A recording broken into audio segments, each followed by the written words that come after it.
Inicialmente vamos ver um pouquinho como que funciona parte do esquema Temer que foi revelado pelas relações da JBR. O primeiro caso sintomático aí é a Geplan. A Geplan é aquela empresa que recebeu R$ 1 milhão que o Temer pediu para o seu gasto pessoal. A Geplan ela já apareceu várias vezes nas reportagens aí. Aqui uma reportagem do GGN, quando o pessoal do MST, o Movimento Sem Terra, invadiu a fazenda do dono aí da Geplan, que é um coronel aposentado da PM, amigo do Temer desde os anos 80 e considerado sócio do Temer em muitas coisas. Inclusive ganhou um contrato em Angra 3. Esse coronel, João Batista Lima Filho, é um dos grandes operadores conhecidos do Temer. Outro é o pessoal do Grupo Libra, também muito manjado. Aqui é uma outra matéria da Geplan, aí do Estadão Conteúdo, 19 de abril de 2017. Ou seja, mês passado aí, o presidente Michel Temer recebeu em sua casa em São Paulo o João Batista Lima Filho para tratar das questões deles aí. Quando o Temer vai para a vice-presidência, ele leva para o palácio, dentro do palácio, o Zé Yunes, que era sócio dele, parceiro.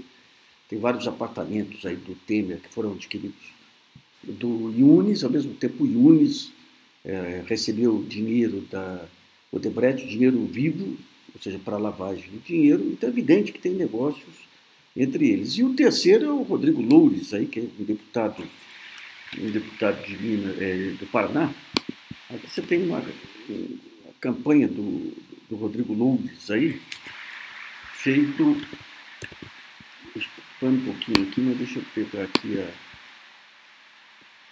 feito a última campanha dele, que o cabo eleitoral dele era o Temer. Eu tenho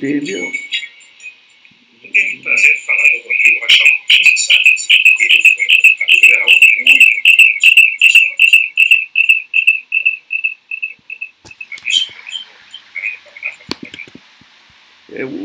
o Loures era o homem dos negócios também do Temer, foi levado para o Palácio do Planalto e está na questão mais relevante dessas delações. Quando o Joesley Batista pergunta para o Temer com quem ele podia tratar, ele fala Rocha Loures, tudo que você quiser, trate com Rocha Loures. Na conversa, o Temer fala de problemas que ele tinha no CAD, o sujeito liga para o CAD na mesma hora, não significa que o CAD aprovou aí, significa que ele estava mostrando o serviço para o Joesley e o Joesley promete para ele 5% da diferença de preço do gás que eventualmente o CAD pudesse impor a Petrobras para impedir preços excessivos. E daí você tem a promessa de 5% do valor do contrato, que daria, segundo o Joesley, eles estariam perdendo 1 milhão por dia com a diferença de preço entre o preço da Bolívia e o preço pago a eles, cobrado deles. Então isso aí daria, pelas contas, 480 milhões aí ao longo de 10, 20 anos. É dinheiro que não acaba mais. Proposto e aceito pelo intermediário do Temer. Então fica nítido aí que o pessoal do Temer, a manutenção deles do poder é um risco ao país. Tem o tal do perículo in mora aí, que se diz em direito, o risco que você tem para o país, você tem um risco monumental, que é o loteamento que está ocorrendo em todos os níveis. O Temer é um sujeito que nós já tínhamos cantado a bola, que à medida em que ele foi sendo mais conhecido, ele é uma humilhação para o país por vários aspectos, não apenas pelo aspecto da falta de idoneidade e tudo, mas pela mediocridade. Pega hoje o depoimento dele. Quando você pega as fitas, você tem duas maneiras de questionar as fitas. Uma é subjetiva, é dar uma interpretação para a conversa. Ele dá essa interpretação. Não, o sujeito falou comigo, eu fiquei quieto, porque ele era um boquirroto, pereré. Não tem como você pode discutir depois, quer dizer, só pela discussão da fita não dá para quebra o decoro, mas não é crime ainda. Mas depois você vai juntar os outros aspectos, os outros fatos, a gravação da propina prometida por Loures e tudo aí. Mas o que esse gênio jurídico aí, que era advogado trabalhista quando começo de profissão, antes de virar político e secretário de segurança. O que ele coloca lá? Não, A fita estava adulterada. Ele pega a manchete da Folha, do Estadão, que mandaram periciar a gravação, e a partir daí ele desautoriza o conteúdo da fita. Porque não basta você discutir a interpretação. A interpretação se discute, é subjetivo. Você discutir que se tem adulteração ou não é técnico, trabalho técnico. Então o que vai acontecer? Pelas informações, é evidente que esse Joesley foi orientado aí por profissionais. Quer dizer, quando ele pega a CBN, entra no Palácio ouvindo a CBN, tem a gravação, sai ouvindo a CBN, ele tem, naquele momento ali, ele tem o tempo que é o tempo do programa da CBN. É a mesma coisa que você tinha antes, aí quando você ia fotografar alguma prova e você publicava ao lado do jornal do dia, que era o registro que aquela prova não poderia ter sido apresentada antes daquela data, porque o jornal não existia. Então houve uma orientação profissional. Então, quando o Temer coloca toda parte relevante aí da sua defesa na adulteração das provas, o procurador-geral vai derrubar em 2 tempos isso aí. Daí quando você vai ler a própria perícia publicada pela Folha, vê sinais lá, que alguns peritos dizem que pode ser problema do gravador, mas nas conversas específicas, ele indicando Rocha Loures ou sobre Cunha, os próprios peritos contratados pela Folha e pelo Estadão dizem que não há manipulação. Então aí é um fato objetivo que o Temer, efetivamente, ele dança aí. A grande discussão que você tem hoje é o OAB Nacional também já entra com pedido de impeachment baseado no precedente da Dilma. Se fosse uma entidade menos assodada aí, ia esperar um tempo, alguns dias, para poder avaliar melhor o conteúdo, se bem que a questão do impeachment não é meramente o crime, é a questão da postura mesmo. Aí a postura do Temer nessa conversa é humilhante. O argumento dele, que recebe gente a toda hora no Palácio, não resiste ao fato de que o sujeito entrou escondido, com o nome disfarçado, e combinou voltar outras vezes escondido. Então, em relação ao Temer, existe uma quadrilha, efetivamente, que assumiu o poder. Vamos tentar entender o que está por trás das jogadas, dessa operação. Está, obviamente, o procurador-geral. O procurador é a primeira intervenção séria dele, que ele toma um protagonismo na Lava Jato. E fez um trabalho que deixou no chinelo todo esse pessoal, essa molecada aí da Lava Jato do Paraná. O molecada que eu digo não é nem pela idade aí, porque alguns já são mais provectos aí. Mas o que eles fazem nessa brincadeira da delação premiada deles é de uma mediocridade monumental.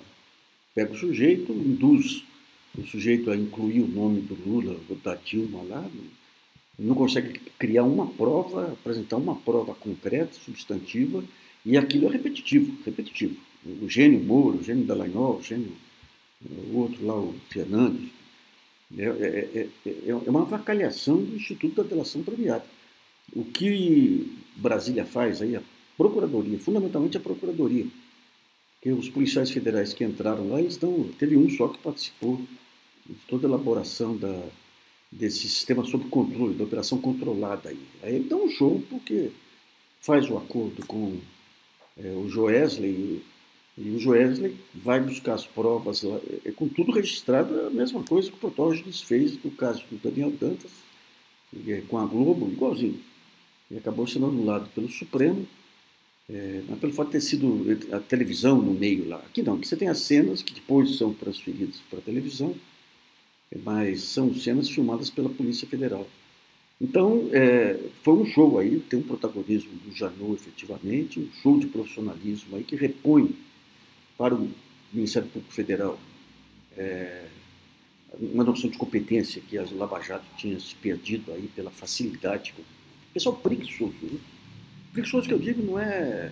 deve trabalhar muito aí, mas é uma falta de imaginação para pesquisar, assim, que eu nunca vi coisa igual. É a mesma coisa, pega lá o réu, acerta um acordo de delação, manda ele falar A, B, C, não cuida de juntar elementos que corroborem a delação, jogam tudo num processo da forma mais porca possível. Então, nesse sentido, o Janot deu um show. Agora, o que está por trás disso? É evidente que houve um preparo anterior a essa ideia de que o Joesley foi sem orientação. Houve orientação antes. Hoje saiu uma matéria que teve reuniões antes, quando o Joesley pensou em fazer a delação, ele juntou com pessoas da Procuradoria, juntou de forma registrada, não foi, mas de forma escondida, obviamente, para não levantar poeira. E certamente lá ele deve ter recebido todas as indicações. Apesar do gravador ser amador, todo o processo de gravação, a desenvoltura dele na conversa, o fato de colocar a rádio, o programa da rádio, tudo isso aí denota um profissionalismo. Tem coisas que ficam complicadas aí, que é esse fato da delação dele, da participação do ex-procurador Marcelo Miller, que era um dos homens de confiança do Janot dentro de um mercado milionário aí, que é esse mercado da delação premiada. Mas isso aí são outros 500. Agora, onde que entra a Globo aí com esse ímpeto da Globo de derrubar o Michel Temer em parceria com o Janot e com o Ministério Público? O que houve da parte da Globo foi a constatação. Já tinha uma avacalhação com o governo Temer aí, 90%, 95% de desaprovação. E quando fica nítido que você teria essa delação da JBS, é evidente que ali acabou o governo Temer e ganha corpo as eleições diretas como única maneira de devolver a legitimidade ao Poder Executivo. Então a Globo não tinha como, então ela endossa, ela tenta assumir o comando aí desse impeachment do Temer para poder impor uma alternativa através de eleições indiretas que impeçam as eleições diretas. E daí entram esses juristas que são advogados de defesa de parte, que é o Celso de Mello. O Celso é escandaloso, hein? Escandaloso. Deixou esse tempo todo aí que um governo ilegítimo, junto com um Congresso fundamentalmente corrupto, como eleito aí por JBS, Odebrecht, pelo esquema Cunha, esse negócio todo que mude direitos fundamentais, endossou um impeachment sem nenhuma base constitucional e agora, sem mais nem menos, aí publica no portal do STJ que a Constituição tem que ser respeitada e pereré. Celso, sabe, é vergonhoso a falta de respeito que vocês têm pelo poder que vocês representam, sabe? Enquanto você trabalhava com o Saulo Ramos lá atrás, se entendia, tudo bem, era um tarefeiro, cumpria tarefas. Depois, quando você vira ministro, você volta as costas para o Saulo, como teria que voltar mesmo. Porque o seu respeito tem que ser pelo cargo. Mas essa sua parcialidade aí é uma vergonha para o Supremo que você representa. Então, o que se tem daqui para adiante é a Globo entrando pesado para derrubar o Temer. Do outro lado, uma indecisão geral, a Folha e o Estado, com esses pacotes do Eliseu Padilha, eles não têm nem condição de respirar sem essa ajuda do governo, então assume uma defesa do governo Temer assim, mas é aquela defesa que não dá para você cair 100%, porque senão você se desmoraliza com seus leitores. Então é uma ginástica muito complicada. E o PSDB fica entre a cruz e a caldeirinha, né? A cruz e a caldeirinha, porque o PSDB hoje ele depende estritamente dos cargos que ele tem no governo Temer. O que é o PSDB sem esses cargos?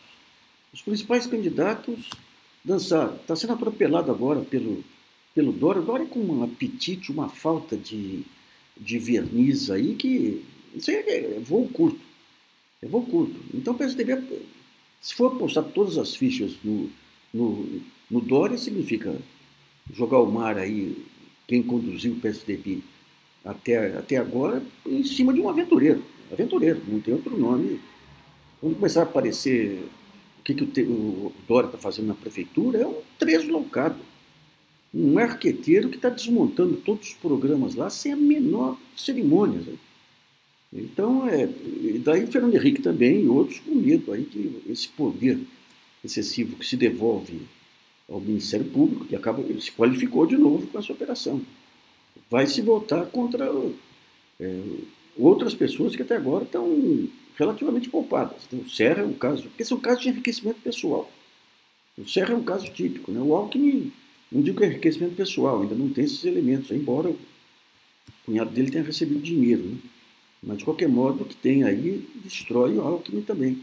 O próprio Fernando Henrique, se for aprofundar muito aí, então, o que você faz? Se você fortalece o Temer, você está arriscado a afundar junto com ele e perder o resto de credibilidade que você tem. Se você pula fora, você talvez não consiga entrar no próximo bonde que vai ser amado. E qual que é esse próximo bonde? Essa ideia de colocar Gilmar, Meirelles. O Meirelles era o homem da JBS, só faltava agora isso.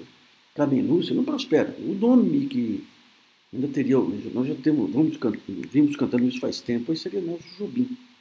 Mas ainda é cedo para saber se vier indireta mesmo, as indiretas vão pegar. Quanto mais tempo levar, é gozado esse tema do tempo, né? Esse grupo de poder está desarticulado hoje, cada um tirando por um lado, mas você precisa de um tempo, então, do Temer aí para poder rearticular uma estratégia.